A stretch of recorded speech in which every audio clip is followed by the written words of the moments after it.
estimaron en 70 casos en los estudiantes y en 128 casos en los profesores. Entonces el dato dice afectados, ¿no? Sugiriendo que son aquellos que presentaron síntomas y tuvieron que recurrir a atención en instalaciones de salud. Entonces, este estudio sirvió para concluir que el comportamiento de las infecciones en la escuela es esencialmente el mismo que está en la... Entonces estaba señalando que hubo 30 brotes en junio en este regreso al nivel preescolar y de primaria en Inglaterra. Entonces ese estudio es muy importante porque de él se concluye que el comportamiento de la pandemia en una escuela es similar al comportamiento de la pandemia en la comunidad. O sea que si en la comunidad hay casos activos nuevos de cierta magnitud, igualmente la escuela se verá afectada. Como es obvio, pues si los niños van a la escuela tienen que provenir de la comunidad. O sea, de esa manera se concluye con este estudio que si en la comunidad la pandemia está activa, igualmente lo estará la escuela. Por lo tanto, debe resolverse primero la pandemia en la comunidad antes de regresar a las escuelas.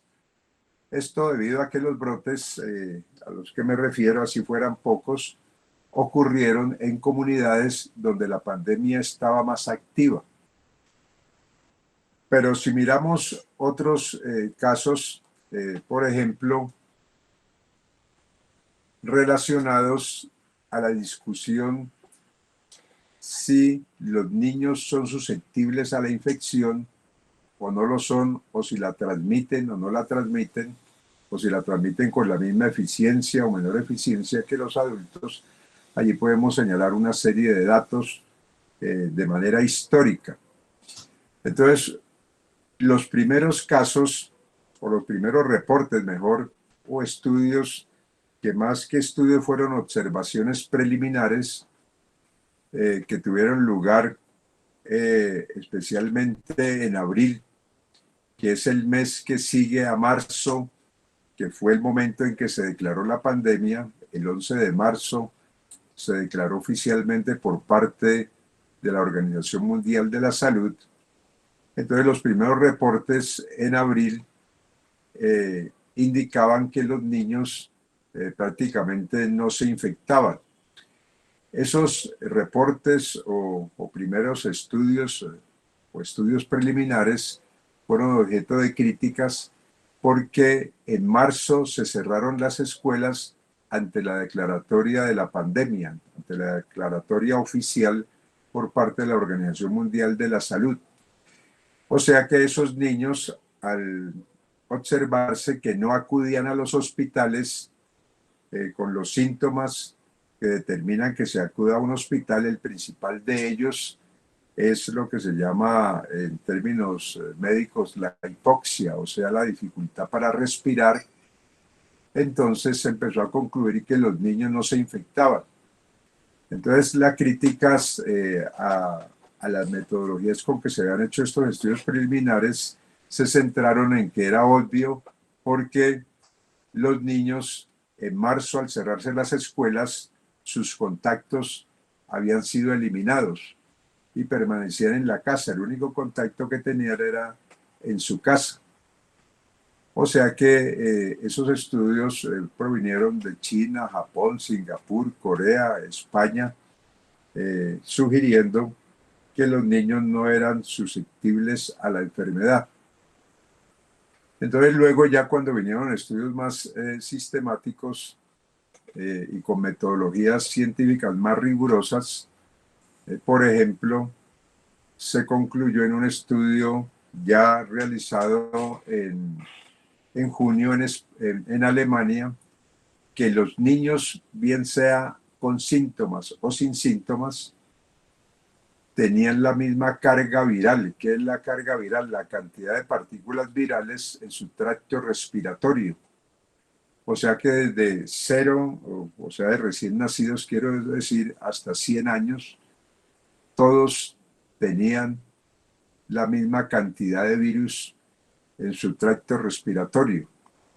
Entonces, esto causó gran preocupación porque potencialmente a cualquier edad se tiene la capacidad de transmitir el virus. Es decir, se alberga el virus en las vías respiratorias, o sea que bien sea a través de un estornudo, una tos o aún hablando, cantando, gritando, el virus potencialmente podría ser transmitido entre los niños y de niños a adultos y claramente pues de adultos a niños. O sea que el material representado por las partículas virales estaba igualmente presente tanto en niños como en adultos sintomáticos o asintomáticos. Un estudio más reciente realizado en Chicago a finales de julio indicó que los niños de menores de 5 años tenían en sus fosas nasales cantidades de virus que eran del orden de 10 a 100 veces mayores que la población superior a 5 años, incluyendo desde luego los adultos.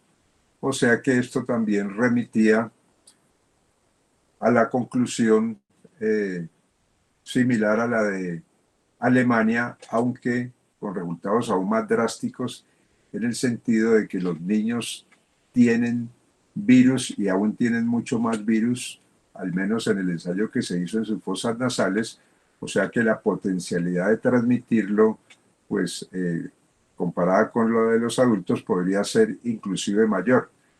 Sin embargo, otros estudios han indicado que los niños menores de 10 años transmiten con menos eficiencia el virus. Entonces hay una revisión de varios artículos, una revisión reciente, que indica que los niños menores de 10 años, en promedio, mirando todos los estudios, transmiten el virus con una eficiencia de alrededor del 50% comparada con la de los adultos. Entonces una de las preguntas que se hace, o se hizo desde el principio, y aún hoy se hace, aunque con menos énfasis, es ¿qué determina que los niños, siendo los más eficientes transmisores de virus respiratorios, como el de la gripa, o el virus de la influenza que se llama, o el virus respiratorio sincitial, entre otros, de los 200 virus diferentes que infectan el tracto respiratorio, ¿por qué tienen menos eficiencia para transmitir el coronavirus? ¿Qué tiene de especial este virus que se conoce que es ahora con los nuevos datos, con unas nuevas variantes genéticas del virus, es hasta 10 veces más infeccioso que el virus de la gripa? Entonces era una pregunta pues claramente llamativa de cuál es la excepción o por qué este virus es la excepción a transmitirse eficientemente por los niños. Entonces, otros estudios en esa dirección, como un estudio realizado más reciente en Corea del Sur, indica que los niños de 10 años a 19, porque en pediatría se consideran niños hasta los 18, transmiten igualmente el virus que los adultos. O sea, su eficiencia es igual. Y cuando son menores de 10 años empiezan a tener menos eficiencia para transmitirlo. Entonces, las hipótesis que hay para ese hallazgo es que los niños menores de 10 años, por su estatura, cuando tosen, hablan o estornudan, las partículas de 50 micras a 1 milímetro, que son inclusive a veces visibles cuando hay suficiente luz, entonces impactan a los adultos de la cintura hacia abajo, no los impactan a nivel del rostro. Mientras que entre adultos o niños ya mayores de 10 años, el impacto de las partículas virales cuando se estornuda, se habla o se canta, por ejemplo, entonces tiene impacto a nivel del rostro o a nivel de la cara cuando la distancia es menor a los 2 metros que se ha indicado como protectora. Sin embargo, la transmisión del virus, como se ha demostrado, ocurre a distancias mayores de los 2 metros también, a través del aire. Y los niños cuando hablan o estornudan, la presión con que expulsan las partículas virales es claramente menor, o sea que también el alcance se hace, digamos así, más corto. O sea que no hay ningún estudio que diga que los niños menores de 10 años no transmitan el virus, lo transmiten con menor eficiencia. Para colocar un ejemplo, si al transmitir el virus aparecen unos infectados, en este caso adultos, y adultos con riesgo por su edad o por sus enfermedades de base, y fallecen, digamos, 30, quiere decir que si esa infección provino de unos niños y condujo a que aparecieran 30 infectados, perdón, 30 fallecidos después de la infección, pues si se compara con los fallecidos por la transmisión con adultos o entre adultos, o inclusive de niños adultos, refiriéndome a niños mayores de 10 años, pues sería de 60 muertos. O sea, entre comillas, a veces se argumenta, no, si se mata a 60 es un desastre, pero si se mata a 30 ya no lo es. Entonces, cuando se mira en esos términos, sobre todo en términos éticos, así se muera uno solo es una tragedia para una familia, ¿no? Entonces, lo que se trata de evitar, hablando de este virus, es disminuir o idealmente que desaparezcan las muertes ocasionadas por él. Entonces esto, si uno lo mira en términos estadísticos, en la medida en que haya más niños infectados, existe la potencialidad de transmitir el virus sea a otros niños o a los adultos, así sea con menos eficiencia, refiriéndonos a los niños menores de 10 años. Entonces, para colocar un ejemplo reciente, hace una semana se publicó para el caso de Florida en Estados Unidos que en el último mes el número de niños infectados subió en 137%. De 16.000 se pasó a 39.000. En el caso de hospitalizaciones, de 214 se pasó a 436, es decir, se elevó en 105%. En el caso de muerte se pasó de 4 a 7. En todo Estados Unidos se han muerto 90 niños, estadísticas de hace 5 días.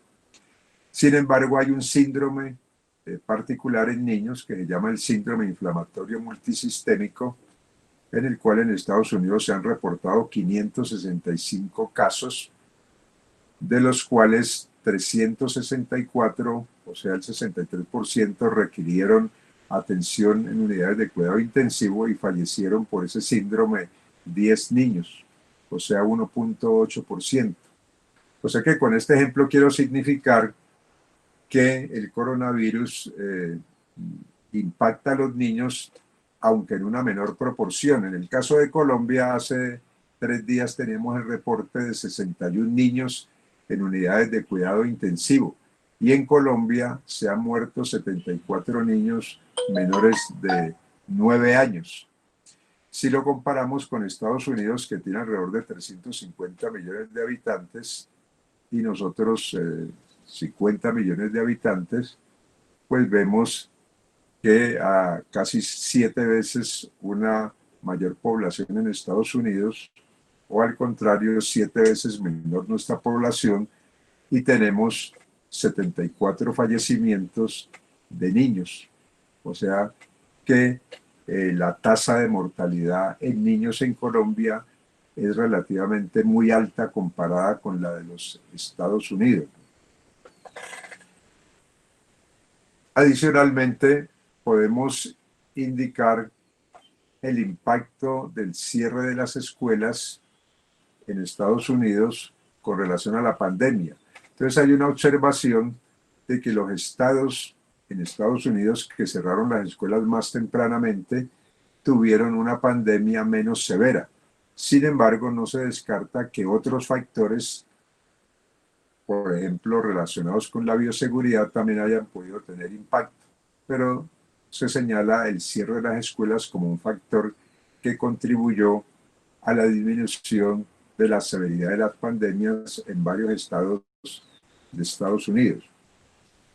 Ahora, por otra parte, se ha venido insistiendo que este virus en el verano desaparecería, aunque cuando se hicieron esas afirmaciones, pues se rebatieron simplemente porque en el caso de Australia, por ejemplo, que estaba en verano, perdón, había casos de infecciones por coronavirus.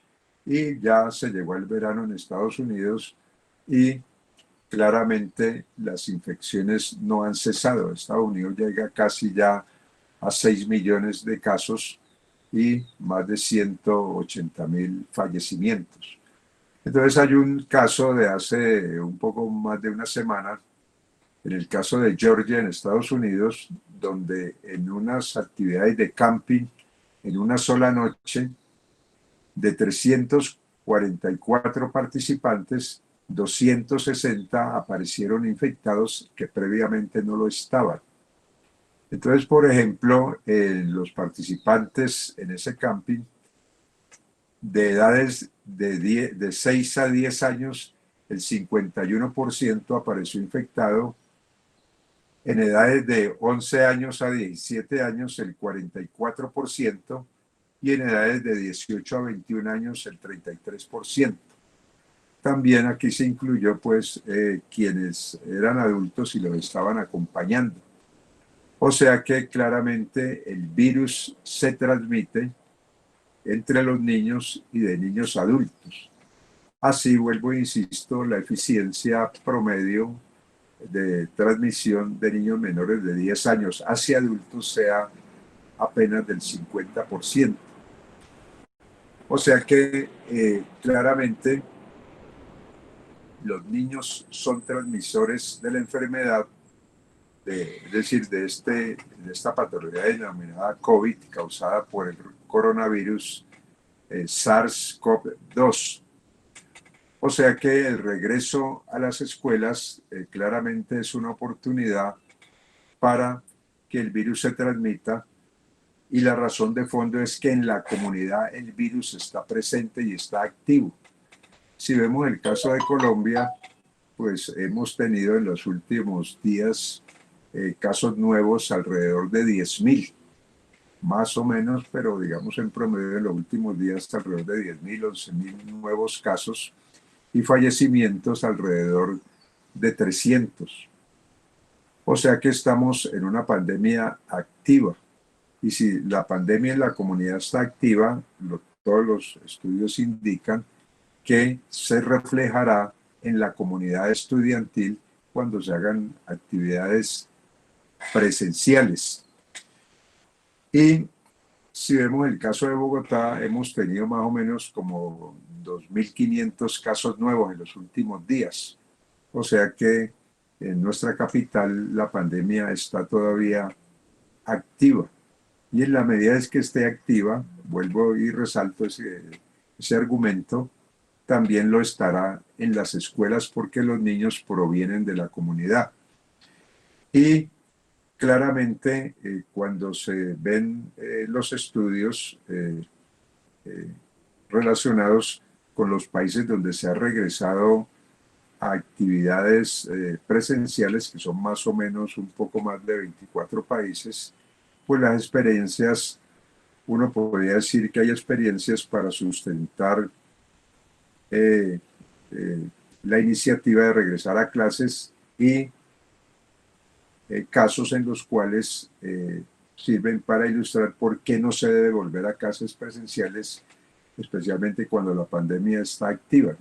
Están los casos de Israel que ustedes han conocido, se han publicitado bastante, donde hubo numerosos casos tanto en niños como en profesores. En otros casos no se ha disminuido la pandemia, se ha mantenido la tasa de infección, que eso hay que interpretarlo de manera correcta, porque a veces algunos tratan de argumentar que regresar a clases contribuye a disminuir la pandemia, ¿no? No hay ningún estudio que indique eso.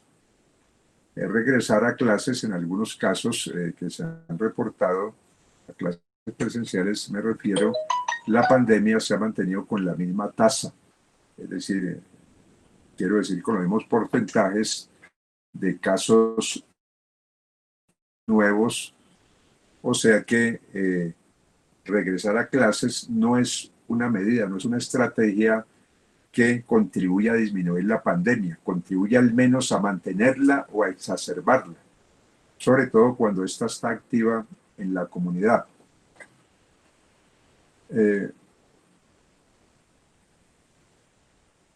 Otros aspectos que podríamos indicar es los relacionados con la inmunidad en niños. Allí a veces hay una confusión en la interpretación de los datos o a veces hay afirmaciones inapropiadas, aun cuando se intenta tomar como base los datos. Los niños, al infectarse, la gran mayoría no presentan síntomas que ameriten su hospitalización. Entonces algunos interpretan que es que los niños no se infectan. Los niños se infectan desde luego, pero muy pocos de ellos tienen síntomas que determinen su hospitalización. Y los fallecimientos también son muy bajos. Ese porcentaje de cuántos fallecen con relación a los niños infectados, a esa población, es del orden de 0.1% o 0.2% a veces, y en otros casos un poco menos. O sea que los niños también fallecen, los niños también se infectan, pero muy pocos llegan a tener síntomas que ameriten su hospitalización. Y los niños, así sean asintomáticos o sintomáticos, como ya lo indicamos, con pruebas moleculares, tienen carga viral al menos igual a la de los adultos y en algunos estudios mucho mayor que la de los adultos. Entonces, aquí lo que es importante destacar es que los niños potencialmente pueden transmitir el virus.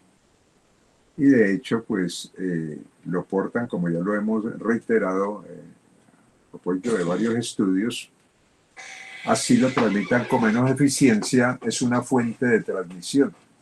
Y en el ámbito escolar, quienes tienen más riesgo de tener síntomas, bien sean leves, severos, o medianos, o moderados y severos, pues son los adultos. Y en las estadísticas, pues habría que corroborarla con ustedes, al menos se indica que puede haber alrededor de 30% de la población profesoral alrededor de los 55 o más años, que es donde se empieza a tener más riesgo de síntomas severos, de hospitalizaciones y de fallecimientos.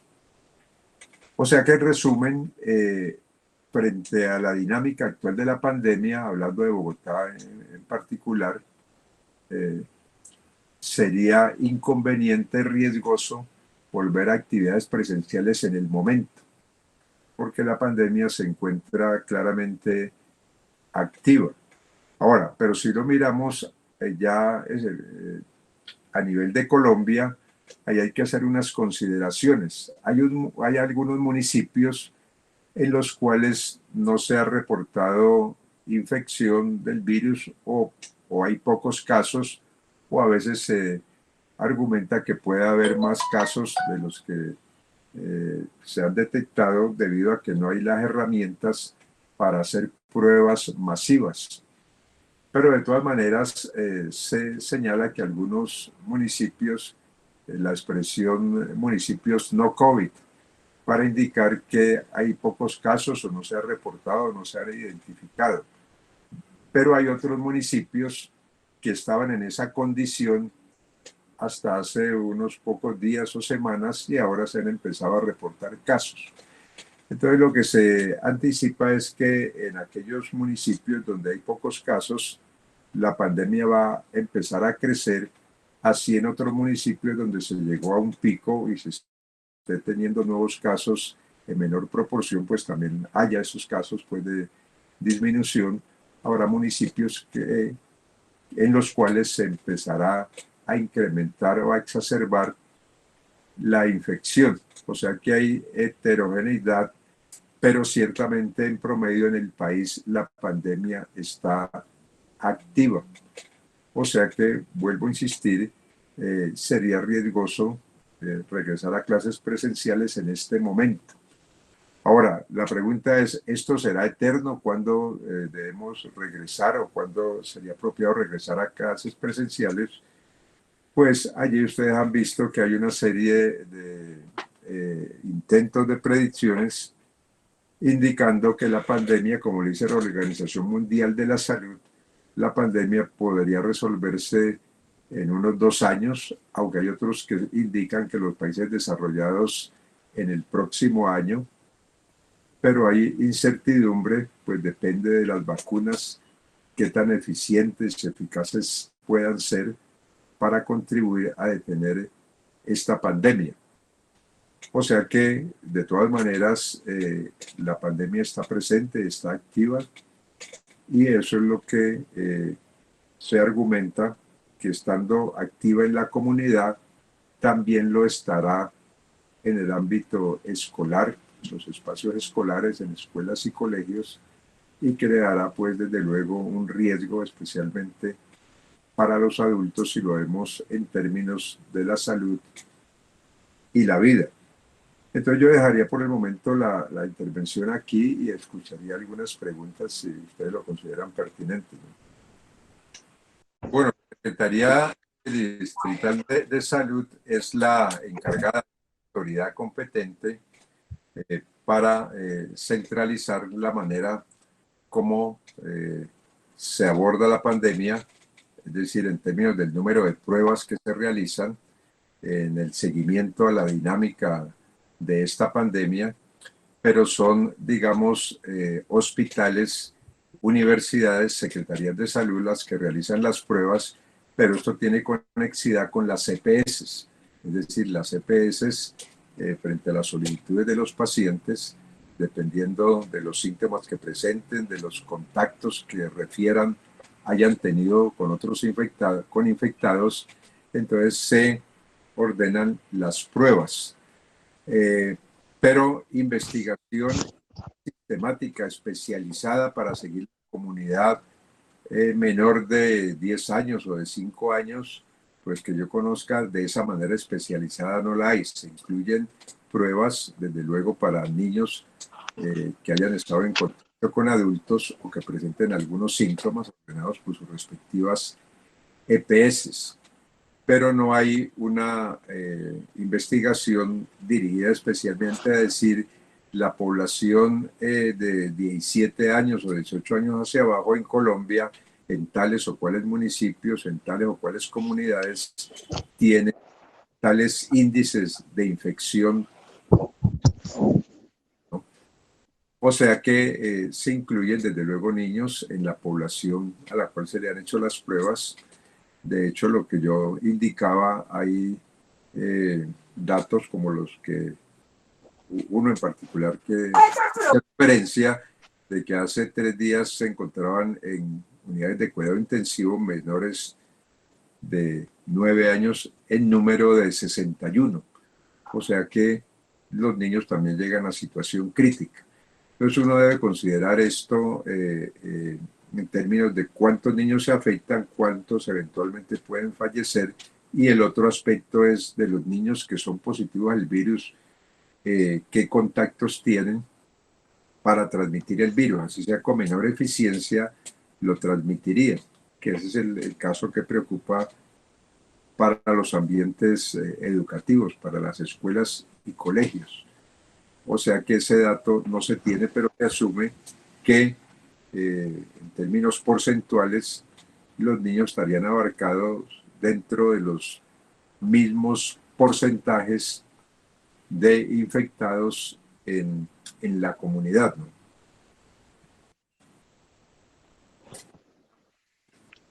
Listo, doctor. Hay otra pregunta que es la siguiente. ¿Influye el grupo ese de Francisco? ¿Influye el grupo etario en la longevidad que presenta el virus, teniendo en cuenta las diferentes edades que se manejan en las instituciones educativas? Eh, bueno, la pregunta, si la entendí bien, se refiere al riesgo discriminado por edades de fallecer, sería la pregunta.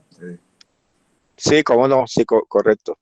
Bueno, en eso es importante destacarlo. Si ustedes ven la manera como han variado los datos, primero la Organización Mundial de la Salud, por allá más o menos en abril, indicó que la tasa de letalidad era de 3,4% promedio. ¿Qué quiere decir tasa de letalidad? De los realmente infectados, no de los casos confirmados, de los realmente infectados. Ahora, los realmente infectados pues son mayores que los confirmados. La pregunta es, ¿qué tan mayores? Eso es variable, entonces a veces se dice, dependiendo de los países, dependiendo del número de pruebas por millón de habitantes que se hayan realizado, se dice que el número de casos reales puede ser el doble, el triple, a veces 5 veces mayor que el de los casos confirmados. Hay países que han realizado pocas pruebas y hay países que han realizado muchas pruebas. Pero haciendo todos estos ajustes y todas estas consideraciones, cuando se toman muestras en la población y se examina con el examen molecular la presencia del virus y se encuentra que en esa muestra hay cierto porcentaje de infectados y otros no, se extrapola a la comunidad en general, es decir, a un país, para decir en este país tenemos tanto porcentaje de infectados, aunque los reales que hemos detectado con pruebas sea un número menor. Entonces, haciendo todos esos ajustes, hace más o menos un poco más de 2 semanas, eh, la tasa de letalidad promedio se ha estimado ya no en 1%, se había bajado de 3,4% a 1% y ahora se reporta como 0,6%, menos del 1%. Entonces cualquiera podría decir, pues es bajo. Ahora, si uno lo compara con el virus de la gripa, que es de 0,1%, pues sigue siendo mayor. Entonces, hablando de tasa de letalidad, o sea, número de fallecimientos con relación al número total de los realmente infectados. Entonces ahora viene la pregunta, si eso es así tan poco, pues tan bajo, aunque si lo vemos en términos de fallecimientos, pues no es tan bajo, eh, digamos, las consecuencias emocionales que causa la muerte de un familiar o de un amigo. Entonces, si lo vemos ya en detalle, ese 0,6%, ¿qué edades concentra? Entonces ya la situación es diferente. De ese 0,6%, la gran mayoría está representada por los mayores de 60 años. Entonces, en la década de esa edad, digamos, de los que tienen 60 años, la tasa de letalidad es de 3,6%.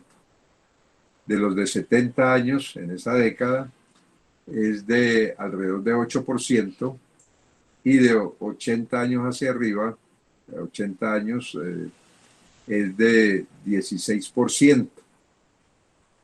Ahora, la vemos de 50 hacia abajo, ella es de 1,5, 1,6% promedio, y de 40 hacia abajo ya empieza a ser menor, empieza a ser cercana punto, al 1% o 0,6%. Y en niños es alrededor de 0,1%. o sea, similar al de la gripa. O sea que eso es importante tenerlo en cuenta, que la población más riesgosa, pues a veces se ha fijado un límite arbitrario, pero se fija generalmente en 55 años, a veces de 50, pero en otros casos a partir de los 60 años. O sea que la letalidad, como ustedes ven, es muy significativa eh, en la medida en que se incrementa la edad. Esto no quiere decir que no se pueda morir a cualquier edad. Ustedes han visto que en el caso de Colombia la mortalidad no ha estado totalmente concentrada en los mayores de 60, sino también hay un número significativo de fallecimientos abajo de los 60 años. Y si lo vemos, la tasa de letalidad, que ustedes la pueden calcular allí, con el número de fallecimientos que tenemos hoy acumulados es como de 17.800 y unos 562.000 casos, eso daría como una letalidad mal calculada porque con relación a los casos confirmados de alrededor de 3%, que es lo que ha estado desde el principio de la pandemia. Pero si la viéramos con relación a los casos totales reales que no los tenemos, pues desde luego sería menor vista de esa manera promedio. Pero lo importante aquí es considerar que la letalidad para los mayores de 55 años es significativa. Y sí, hablando del cuerpo profesoral, eh, pues teniendo en cuenta la composición de edades, que ustedes la deben conocer claramente, deben tener los datos, pues hay una población en términos porcentuales de profesores que, pues, ustedes me pueden corregir allí, podría ser del 35 o más por ciento que estaría en alto riesgo, ¿no?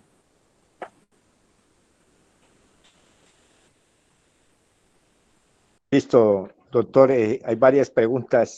Una sobre el tema del estrés y la ansiedad, si afecta el nivel inmunológico de los jóvenes, de los niños. El tema de salud mental, si alguien que se contagió puede volver y ya se superó, puede volver a contagiarse. Eh, bueno, como esas, así en general. Ah, bueno. Y si hay efectos colaterales con los niños que se han contagiado. Bien, entonces allí es bien conocido ya y eso se ha popularizado que el estrés psicológico, porque a veces uno en los estudios bioquímicos y fisiológicos habla del estrés celular, que es otro contexto, pero hablando del estrés psicológico, claramente conduce a disminuir las defensas porque se incrementa una molécula que usted tal vez la han oído ya nombrar, que es el cortisol. Entonces, el estrés psicológico disminuye las defensas y desde luego, pues, la susceptibilidad a padecer enfermedades infecciosas. Pero pues hay diferencias de un individuo a otro. Hay otras consideraciones adicionales al estrés psicológico que son ya condiciones, llamémosle así, genéticas, ¿no? Las personas que tienen grupo A, eh, grupo sanguíneo me refiero, tienen más susceptibilidad que aquellas personas que tienen el grupo O. Entonces, ese es otro aspecto a considerar. Si hay comorbilidades, también esas comorbilidades se aplican a los niños, pero las comorbilidades en niños, una de las que se señala es la obesidad. Entonces, la obesidad a cualquier edad es un factor de riesgo. Si se está en cuarentenas, al menos, aunque no hay estudios así sistemáticos, pero se ha indicado por varios medios que las personas han aumentado de peso debido a que están un tanto inactivos. Entonces eso también da susceptibilidad a la infección por coronavirus, es decir, a llegar a situaciones de síntomas más severos. Eh, eh, la otra pregunta, creo que había otra, allí me la recuerdas. Sobre el tema de la salud mental y si el contagio que fue superado vuelve se vuelve a contagiar. Sí. Sí, ahora sobre salud mental ya se han hecho algunos estudios en varios países y también algunos psicólogos en nuestro medio indican que hay depresión, se puede incrementar o se ha incrementado la depresión desde luego.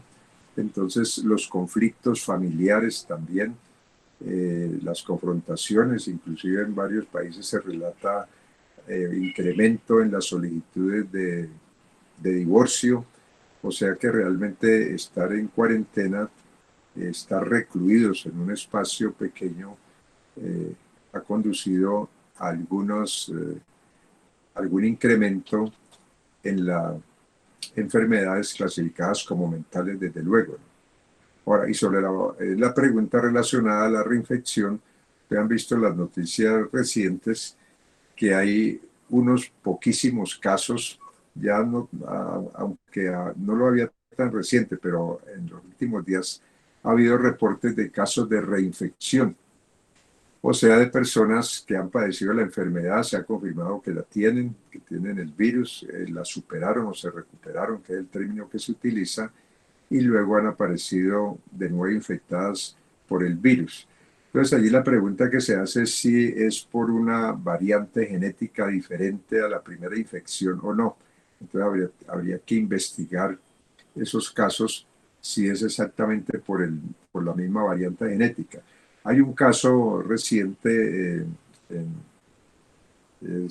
Hong Kong que se reporta que alguien que fue infectado por el virus que se originó en la China, que es diferente a la variante que aparece en Europa, que luego en Norteamérica, y es la variante que al menos se reporta que nos ha llegado acá a Latinoamérica, que esa persona actualmente en el Japón fue infectada por la variante europea.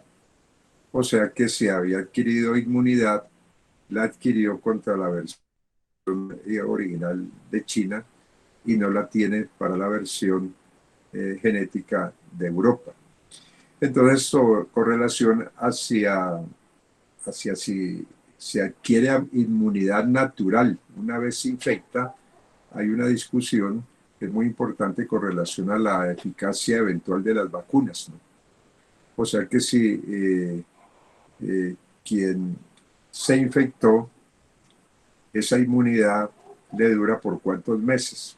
Entonces hay una serie de estudios que indican que los anticuerpos se disminuyen entre 2 y 3 meses, casi que son indetectables después de ese periodo, pero también hay otro tipo de células del sistema inmunológico que se llama células T que pueden mantener la memoria. Entonces también hay investigaciones que sugieren que la memoria inmunológica se podría asegurar con esas células T, que son parte del sistema inmunológico. Y los ensayos de las vacunas, como son recientes, ninguna vacuna puede decir que protege más allá de los 2 o 3 meses, que son el tiempo que ha transcurrido desde los primeros ensayos. Hay vacunas en la fase ya 3, con ensayos ya en miles de personas, que pues no podrían concluir que la protección va a ser por 6 meses, por un año, porque ese tiempo no ha transcurrido. Pero examinando la inducción de anticuerpos y células T de memoria inmunológica o inmunitaria, pues sugieren que podría haber una protección que no se ha estimado exactamente de cuánto, pero algunos anticipan que puede ser de varios meses, un año, o inclusive algunos aventuran a decir que de 2 años. Pero es algo que tiene que resolverse una vez ya se empiecen a aplicar las vacunas, y las vacunas, dependiendo con qué versión genética del virus hayan sido preparadas, pues eso nos permitirá concluir si realmente son eficaces o no, o si debemos vacunarnos, como sería lo ideal, con vacunas preparadas con los virus que actúen en la comunidad a la cual se le va a aplicar la respectiva vacuna, ¿no? Pero es un aspecto que preocupa si hay protección natural, hablando de los infectados, duradera, y por cuánto tiempo se extiende, y si esa protección es para todas las variantes.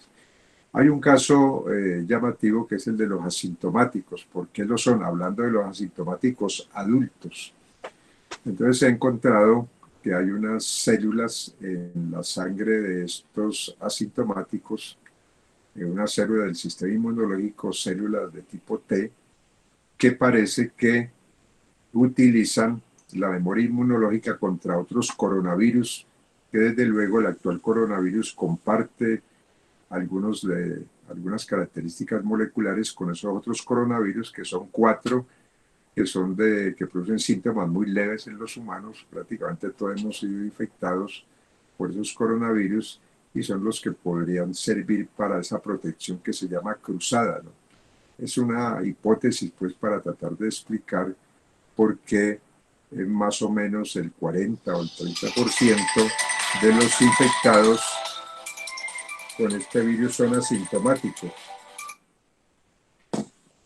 O sea que son aspectos, como ustedes ven, que el tiempo lo resolverá, pero son desde luego preocupantes, así sean pocos casos los que han reportado de reinfecciones en personas que ya han sido previamente infectadas y que han superado la infección. Listo, doctor, muchas gracias. Hay varias otras preguntas que hay. Vamos a hacer una en general ya. La alcaldesa ha hablado del cupo epidemiológico. ¿En qué consiste eso y cómo es como lo ha planteado ella, que quita el cupo en educación para dárselo al comercio? ¿En qué consiste eso? Condiciones para el regreso a clases de manera, por términos de salud. ¿Cuáles serían las condiciones de salud para iniciar el tema de regreso a clases?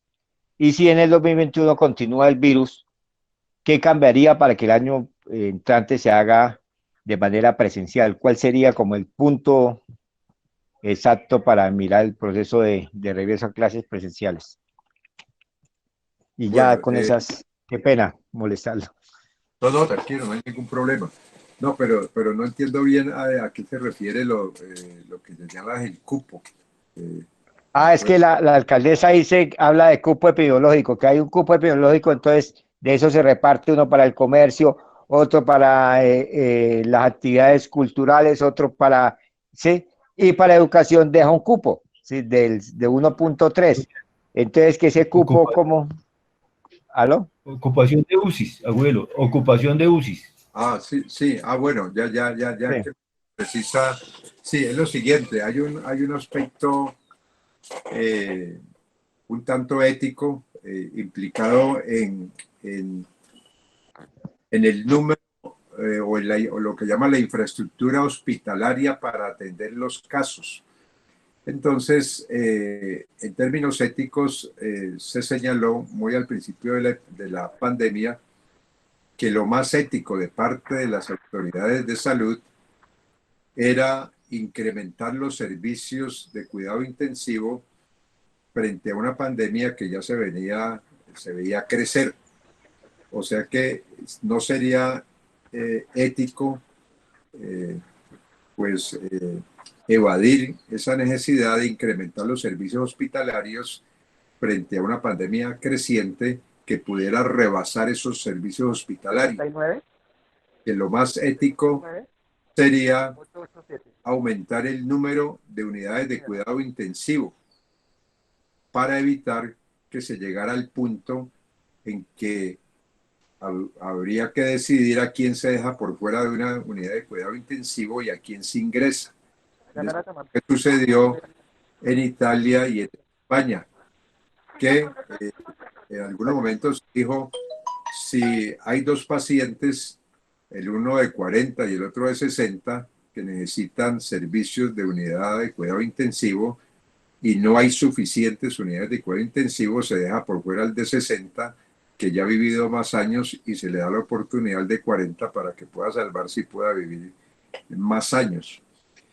Entonces eso tiene un aspecto discutible o aparentemente contradictorio o paradójico mejor, que es que cuando un sistema de seguridad social en salud, con el propósito de reactivar las actividades económicas, entonces acude a elevar el número de unidades de cuidado intensivo para decir, tenemos espacio para enfermar más gente, y enfermar más gente es también matar más gente, porque de los enfermos con esta patología, varios se mueren, como ya lo indicamos, especialmente los de 55, 60 años hacia arriba.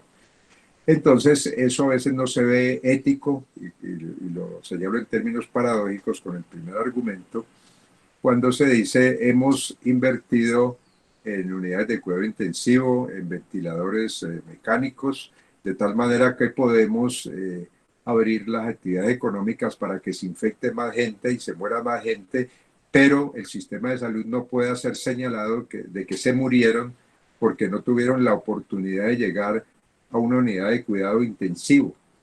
En una unidad de cuidado intensivo, pues no todos mueren, pero casi pues prácticamente todos los que se mueren son aquellos que requieren ventilación mecánica.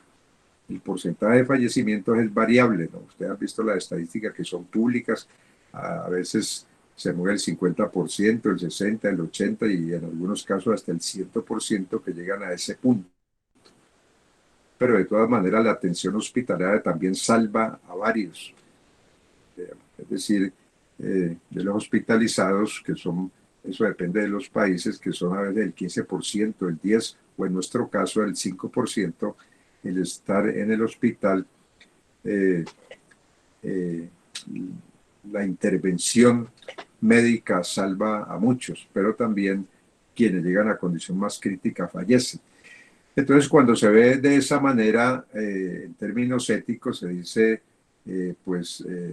propiciar que se infecten más porque tenemos instalaciones suficientes para atenderlos, pues claramente no se ve bien éticamente. Es decir, tenemos espacio para que se muera más ciudadanos, sería como el mensaje, aunque no es deliberado de esa manera, pero desde luego permite abrir más la economía, y abrir la economía son más contactos. Ustedes pueden ver si han tenido experiencia. Yo hace como unas 3 semanas, aquí por este sector de galerías, fui haciendo como una encuesta, quiero decir encuesta, mejor observación de quienes tenían el tapaboca bien puesto y cuáles no lo tenían, o cuáles lo tenían bien puesto, pero me concentré en aquellos que lo tenían abajo de la nariz y aquellos que lo tenían colgando del cuello. Y conté 169 personas, sumando aquellos que lo tenían abajo de la nariz y aquellos que lo tenían colgado del cuello. Entonces, cuando se abren las actividades económicas, claramente se aumentan los contactos y las personas no son conscientes del peligro que hay de infectarse cuando se tienen las fosas nasales destapadas, o cuando no solamente las fosas nasales, sino también la cavidad oral, es decir, la boca también está expuesta. Entonces uno observa que fuman, hablan, comen, etcétera.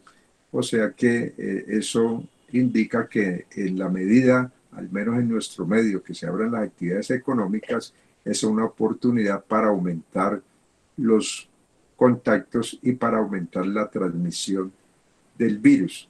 Dicho de otra manera, abrir las actividades económicas no es una estrategia para acabar con la pandemia, es al menos una estrategia, así no sea hecha con esos propósitos, para mantener la pandemia actual o para incrementarla.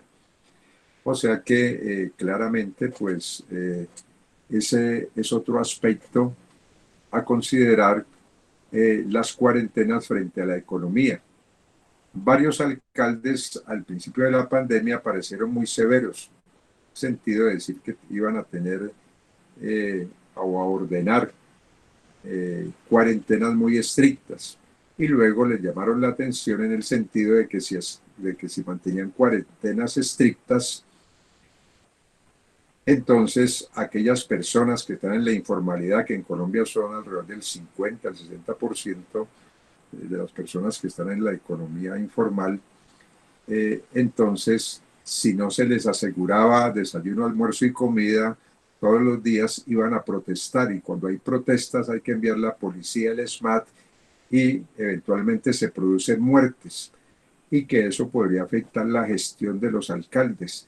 Entonces los alcaldes finalmente, esos que en principio aparecieron muy severos, flexibilizaron sus medidas y llegaron a la conclusión casi similar a la de la presidencia, de que sálvese quien pueda, cada cual será responsable de tomar las medidas de bioseguridad y si se muere no es culpa de las autoridades políticas o de salud, sino es culpa de la misma persona.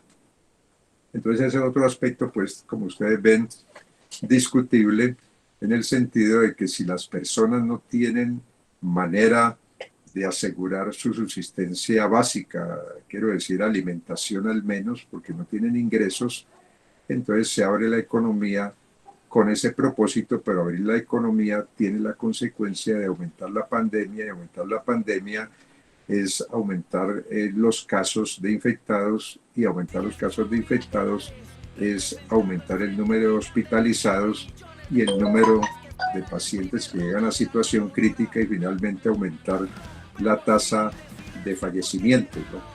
O sea que todo esto, como ustedes lo pueden ver, está interconectado y la discusión es en favor de qué nos movemos, cuál es la estrategia más apropiada y cuando a veces pesa más el interés o la necesidad, también se puede ver en esos términos económica.